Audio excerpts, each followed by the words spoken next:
Everyone, welcome to another video on Beginner Math Club. Today we're going to be looking at a fascinating math game that I am absolutely so happy to be able to share with you. It is called Nonograms. We actually looked at Sudoku some time before. We looked at Killer Sudoku, we looked at Original Sudoku. Today we're going to be looking at something similar to that, but not as widely known. It is called Nonograms. Okay, so that was a practice round. Let me start that over for you.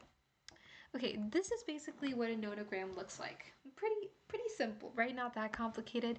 As you go up your ladder in nonogram mastery, you're going to be looking at larger squares. You're going to see like 20 by 20.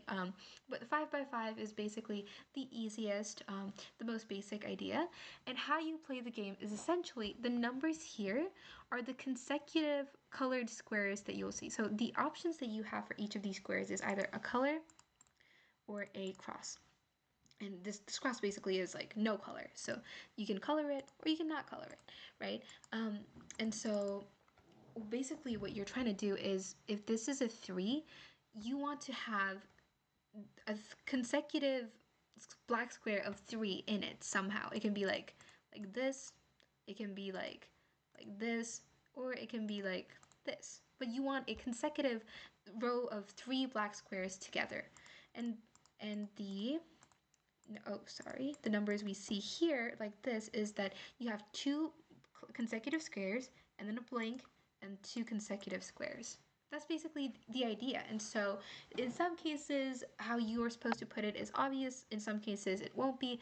Like in this case, there's only one way of putting 2 consecutive black squares and then a blank and then another 2 consecutive black squares. This is the only way. And so there you've got the answer. But in other cases, like the 3 that I just showed you, there are multiple other options by which it can be done, and this is kind of where the thinking begins. You need to think of, I put it here, I have a black square here, for example. Now that's the only consecutive black square I need, so all of these are going to be crossed out.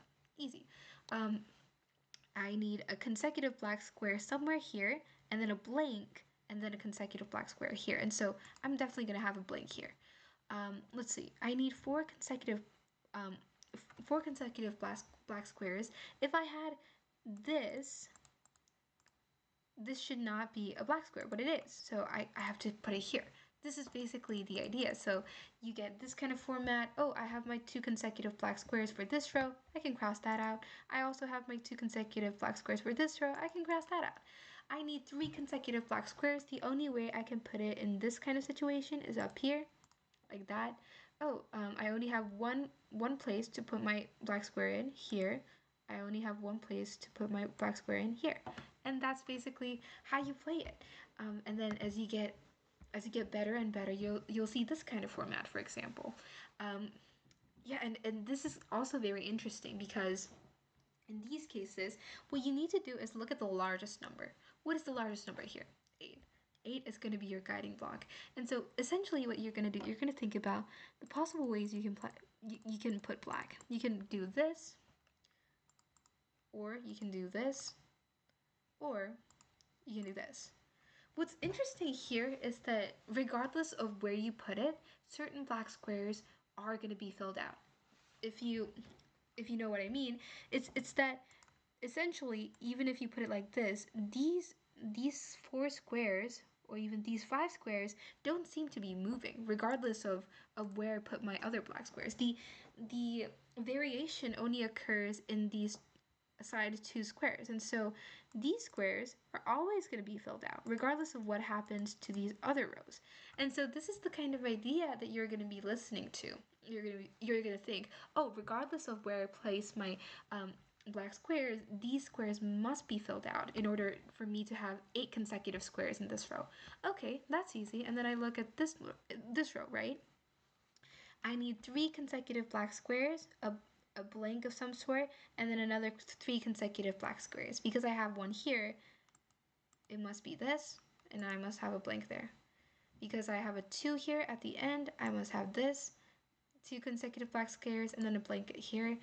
Because I need 1 consecutive black square here, and then 7 somewhere here, that's what I'm gonna do. 2 consecutive squares, and then a blank, 4 consecutive squares, and then a blank. like that. That's actually absolutely fascinating, right? And then you do that, and then you come back here to look at the sides. If you think about it, okay, I need 4 consecutive black squares, a blank, and then 4. Oh, but they kind of did it for me because I need 4 here, right? And then 4 here. Easy.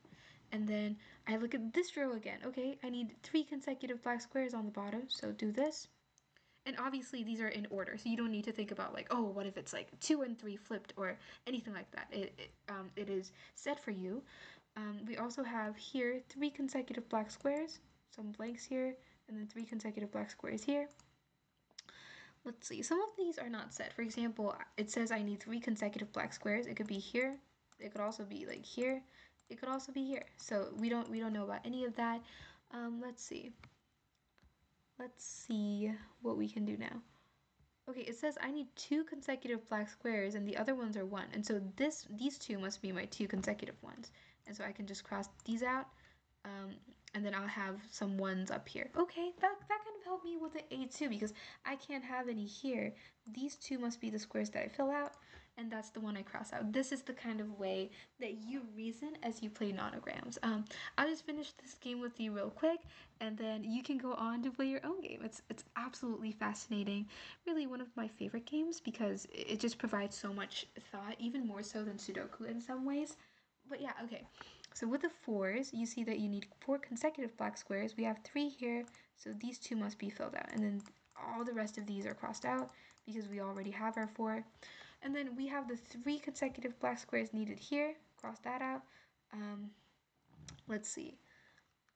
We need 1, 2, 3, 4, 5, 6, 7. That's interesting too, because we need 5 consecutive squares, a blank, and then a 1. And we have 7 exactly. And so the only way in which we can do this is this.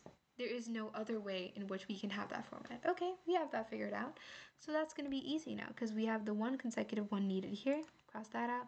We need 7 consecutive here. 1, 2, 3, 4, 5, 6, 7. We need 3 consecutive here. Cross that out. 3 consecutive here, cross that out, 2 consecutive here, cross that out, 2 consecutive here, and then cross that out. That kind of idea. And then you see, okay, I need 6 consecutive squares on this side. 1, 2, 3, 4. That must be filled out. Okay, I have 1 consecutive here, cross that out. Let's see, I need my 3 consecutive, so I already have them. Cross that out. Let's see. And then I already have my 3 consecutives here, and so these other squares are just it. And then that only leaves me one option to fill out my 3 consecutive squares, like this. So cross that out. I also have my 1 consecutive square that I need here. And then, let's see. I also have the 2 and 3 consecutive that I need for this row. Can cross that out. And then I need the 2 consecutive right here. This is the kind of idea. It's absolutely fascinating. 1, 1, 2 consecutive. I have 1, 1, 2. Cross that out. Okay, that's interesting. Let's see. We have the 3, 1 necessary, so we can cross these out. And then we have 2, 1, 1 necessary. 2, 1, 1. And then I already have my 1 here. Let's see. 3, 1, 2. Cross that out. And then that is basically how you play it. It's absolutely fascinating. This is a lovely mind game, a lovely play of numbers as well, although not as much as Sudoku, and it's something that can definitely help you understand the kind of ideas that a lot of the logical mind games that you'll see later on in higher levels of math and in various competition math can look like. Yeah, I hope you enjoyed that. That was a really fun session to film, and it's just really nice that I get to share these different ideas with you. Thank you so much for joining us and continue to play Nonogram. It's absolutely fascinating, and yeah, thank you so much, and stay curious. Bye.